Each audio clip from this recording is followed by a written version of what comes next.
Welcome, here I've got Samsung Galaxy XCover 5 and I'm gonna show you how to take burst shot in the camera app at this device.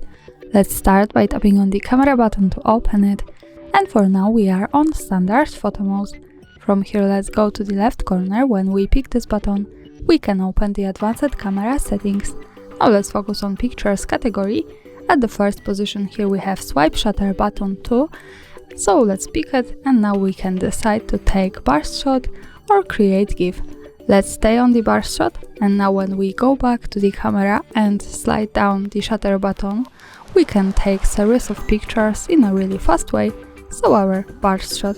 And that's all, thanks for watching, subscribe our channel and leave the thumbs up.